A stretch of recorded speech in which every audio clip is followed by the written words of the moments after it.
Hello, मैं सरफराज मंसूरी इस video lecture में आपका स्वागत करता हूं। आज हम बात करने वाले हैं टेंस की। हालांकि टेंस के बारे में बेसिक नॉलेज मैं आपको पहली वीडियो में दे चुका हूं। आज हम टेंस को समझने वाले हैं कि टेंस होता क्या है। तो टेंस को समझने से पहले हम लास्ट वीडियो को थोड़ा सा रिकॉल कर लेते हैं जो हमने टेंस के ऊपर बनाई थी। तो टेंस को हिंदी में कहते हैं काल। काल को समय भी कहा जाता है, ये मैं आपको पहली वीडियो लेक्चर में बता चुका हूं। इसके होते हैं तीन टाइम, प्रेजेंट, पास्ट और फ्यूचर। मतलब इसको तीन कैटेगरी में डिवाइड किया गया है। इसकी होती है चार action, indefinite, continuous, perfect, perfect continuous. जब भी कोई टाइम में कोई कार्य किया जाता है तो पर्टिकुलर किसी ना किसी एक्शन में किया जाता है। तो आज हम स्टार्ट करने वाले हैं इंडेफिनिट एक्शन को, जो प्रेजेंट है। तो आज हम प्रेजेंट इंडेफिनिट टेंस को समझने वाले हैं। तो प्रेजेंट इंडेफिनिट टेंस होता क्या है उसको समझते हैं। आज हम बात करेंगे टेंस की, जिसको काल भी कहते हैं। अब टेंस में हम किसको समझ रहे हैं आज? इंडेफिनाइट को। प्रेजेंट इंडेफिनिट सबसे पहला टेंस है। इंडेफिनिट को पहचानते कैसे? तो जब भी आप हिंदी सेंटेंस देखते हो तो उसके लास्ट में आपको मिलेगा ता है, ती है एंड ते है। ये इसकी सामान्य पहचान होती है। मतलब जो भी काम सामान्य तरीके से किया जाता है उनको बनाने के लिए हम यूज करते हैं प्रेजेंट इंडेफिनिट टेंस को। जो भी काम होता है सामान्य तरीके से, जैसे वह बाजार जाता है, हम खाना खाते हैं, या फिर ऐसा जो भी कुछ काम है जो सामान्य तरह से किया जाता है उनको बनाने के लिए हम यूज करते हैं प्रेजेंट इंडेफिनिट टेंस। तो सबसे पहले आप इसकी पहचान याद रख लीजिएगा, ता है, ती है या ते है। जब भी आपको ये सेंटेंस के लास्ट में दिखते हैं, हिंदी सेंटेंसेस के लास्ट में ता है, ती है या ते है दिखते हैं, तो आप ये समझ जाएगा वो प्रेजेंट इंडेफिनिट टेंस है। इसका एक स्ट्रक्चर होता है जिस स्ट्रक्चर से हम इसको फॉलो करते हैं। तो सबसे पहले हम रखेंगे सब्जेक्ट, सब्जेक्ट के बाद रखेंगे वर्ब। वर्ब का हमेशा रखा जाएगा फर्स्ट फॉर्म, उसके साथ रखते हैं एस या ईएस। एस या ईएस कहां रखेंगे वो भी मैं आपको बता दूंगा। उसके बाद रखेंगे हम ऑब्जेक्ट को। अब पहले स्ट्रक्चर को समझते हैं, स्ट्रक्चर क्या है। पहले रखा हमने सब्जेक्ट। आई थिंक आपको सब्जेक्ट सबको पता है, अगर जिनको नहीं पता है उनको मैं बता देता हूं। सब्जेक्ट होता है कर्ता। जो भी कोई व्यक्ति कुछ काम करता है उसको कहते हैं कर्ता। कर्ता मैं भी हो सकता हूं, कोई और भी हो सकता है। अगर इंग्लिश में हम कर्ता की बात करते हैं तो कर्ता होते हैं ही, शी, इट, यू, वी, दे, किसी और का नाम भी हो सकता है। ये सभी कर्ता होते हैं जो काम करते हैं। उसके बाद हम बात करते हैं वर्ब की। वर्ब मतलब होता है क्रिया। जो भी कुछ काम किया जाता है उसको कहते हैं वर्ब। अब जैसे उठना, बैठना, पढ़ाना, सीखना, खाना, पीना, इस तरह के जो भी काम किए जाते हैं उनको हम कहते हैं वर्ब। इसके लास्ट में आता है ऑब्जेक्ट। मतलब सेंटेंस के जो भी लास्ट में बचता है उसको ऑब्जेक्ट कहते हैं और लास्ट में उसको रखा जाता है। इतना स्ट्रक्चर से आपको क्लियर है? तो अब हम बात करते हैं सेंटेंस के बारे में। सेंटेंस में हमको हमेशा क्या लिखना है? ता है, ती है या ते है। एक सेंटेंस लेते हैं, मैं खाना खाता हूं। इस सेंटेंस में आप देखिए लास्ट में क्या आ रहा है? ता है। ता है आपको यहां पर मिल जाएगा।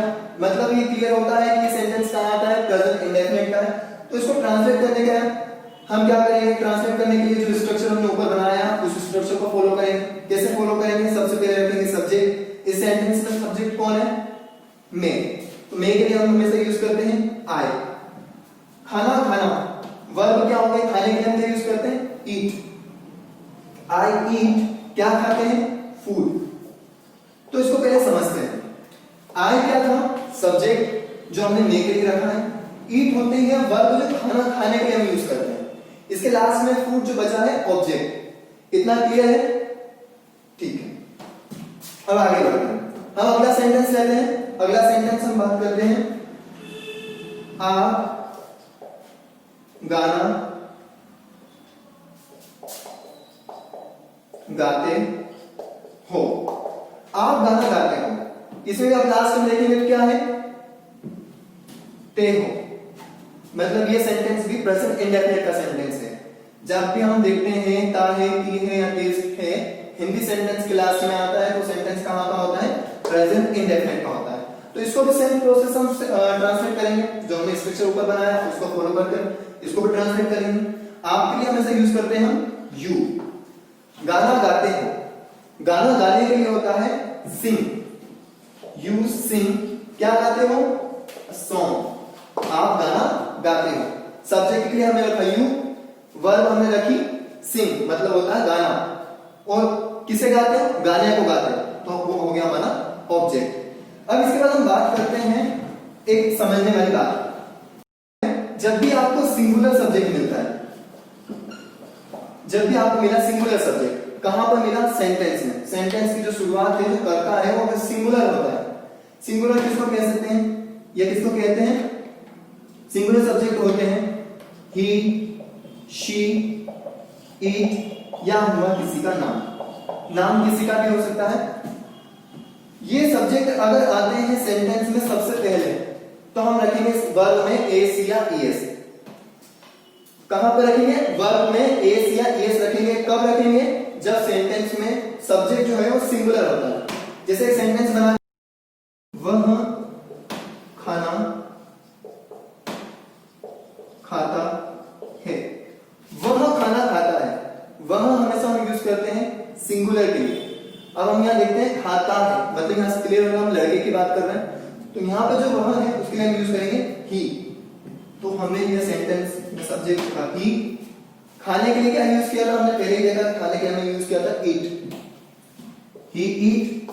सेंटेंस के लास्ट में क्या बचता है, खाने के लिए फूड। ये सेंटेंस यहाँ तक तो आपने बना लिया। लेकिन जब भी सिंगुलर सब्जेक्ट हम लेते हैं, तो सिंगुलर सब्जेक्ट के बाद जो वर्ब आती है उसमें हम यहाँ एस या ईएस लगाते हैं। तो यहाँ लगाएंगे हम एस। अब आपके माइंड में एक डाउट होगा कि एस कहां लगाना है, ईएस कहां लगाना है, तो वो भी मैं आपको क्लियर करूंगा। पहले आप स्ट्रक्चर को समझ लीजिए, ट्रांसलेट कैसे करना सेंटेंस को। एक और हम सिंगुलर सब्जेक्ट पे आधारित सेंटेंस लेते हैं।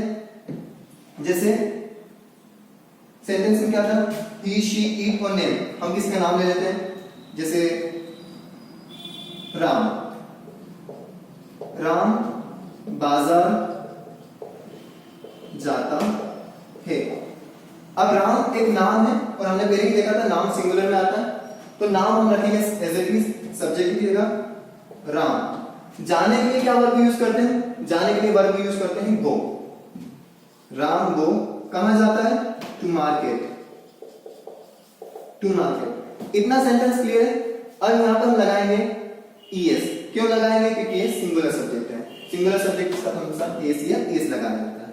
तो यहां लगाया है सेंटेंस में ईएस, तो क्या हो गया, Ram goes to market, Ram बाजार जाता है। इतना आपको क्लियर है। अब इसके आगे मैं बताता हूं आपको कि एस कहां लगाना है और ईएस कहां लगाना है, तो उसको समझते हैं। तो जब भी आपको वर्ब के लास्ट में एसएच, सीएच, ओ, एक्स या डबल एस ये वर्ड्स दिखते हैं आपको, अगर ये लेटर्स आपको लास्ट में दिखते हैं किसके, वर्ब के लास्ट में, तो इन सभी के साथ आपको लगाना है ईएस। हाँ, क्या लगाना है आपको, लास्ट में ईएस लगाना है। अगर वर्ब के लास्ट में ये लेटर्स आपको दिखते हैं एसएच, सीएच, ओ, एक्स या डबल एस, जब भी ये सेंटेंस के वर्ब के लास्ट में आते हैं तो आपको लगाना है ईएस। और अगर ये नहीं आते हैं तो आपको हमेशा लगाना है एस। ये बात हमेशा याद रखिएगा कि आपको तभी लगाना है जब सिंगुलर सब्जेक्ट हो। सेंटेंस में अगर सिंगुलर सब्जेक्ट है तभी हमको एस या ईएस का प्रयोग करना है, अदरवाइज नहीं करना है। अगर सिंगुलर सब्जेक्ट है और लास्ट में वर्ब के ये वर्ड्स आते हैं तो आपको ईएस का यूज करना है। अगर सब्जेक्ट सिंगुलर है और लास्ट में ये वर्ड्स नहीं आते हैं तो आपको एस का यूज करना है।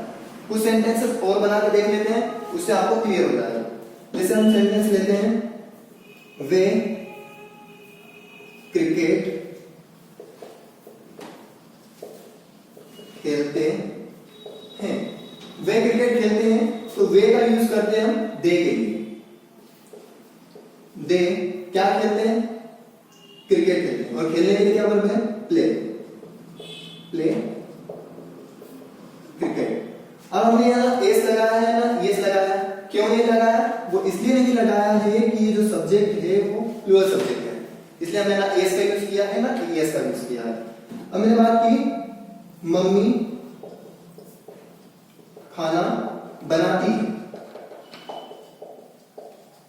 मम्मी खाना बनाती है, तो ये सब्जेक्ट आप देखिए, मम्मी क्या है, नाम है, ये एक सिंगुलर सब्जेक्ट है, तो हम नेम में से ऐसे ही लिखते हैं। आप मम्मी भी लिख सकते हैं, मॉम भी लिख सकते हैं।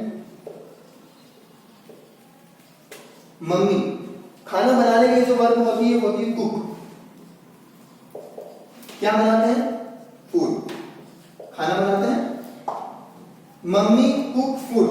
अब हमको ये देखना है सेंटेंस जो है वो सिंगुलर सब्जेक्ट पे है। हमने जो वर्ब यूज करी है उसके लास्ट में ना ch है, ना sh है, ना o है, ना x है, ना डबल s है। तो हमें यहाँ पे क्या लगाना? सिंपल से s लगाना। तो सेंटेंस क्या हो जाएगा? मम्मी कुक्स फूड, मम्मी खाना बनाती है। सीता पूजा करती है। सीता पूजा करती है, सीता भी एक नाम है तो नाम हमेशा हम रखते हैं एज इट इज। तो हमने नाम लिया सीता, क्या करती है? पूजा करती है। तो पूजा करने के लिए हम हमेशा वर्ब यूज करते हैं वर्शिप गॉड। लास्ट में जो ऑब्जेक्ट बचा हम वो लिखेंगे। Sita worship God. यहाँ भी सिंगुलर सब्जेक्ट है, सिंगुलर सब्जेक्ट लास्ट में ये सारे लेटर्स आपको अगर दिखते हैं तो हमें इस लगाना है, अदरवाइज नहीं लगाना है। तो यहाँ पर जो लास्ट लेटर है उसमें ना sh है, ना ch है, ना o है, ना x, ना डबल s। तो हम डायरेक्ट सिंपल सा s का यूज करेंगे। एक सेंटेंस और देख लेते हैं। मैं आपको पढ़ाता हूं। मैं आपको पढ़ाता हूं। मैं क्या? आई हमेशा आता है प्लूरल सब्जेक्ट में। हमने रखा आई। क्या करता हूं? पढ़ाने के लिए वर्ब यूज करते हैं टीच। I teach. किसको पढ़ाता हूं? यू। I teach you. यहां पे हम ए से एस का यूज नहीं करेंगे क्योंकि ये प्लूरल सब्जेक्ट है। अगर आपको इस वीडियो से रिलेटेड किसी भी तरह की कोई भी कंफ्यूजन है तो आप कमेंट बॉक्स में हमसे पूछ सकते हैं, हम वहां पे आपकी कंफ्यूजन को क्लियर कर देंगे। अगर ये आपको वीडियो पसंद आता है तो प्लीज लाइक कीजिए, शेयर कीजिए अपने फ्रेंड्स में and keep supporting us. Thank you so much.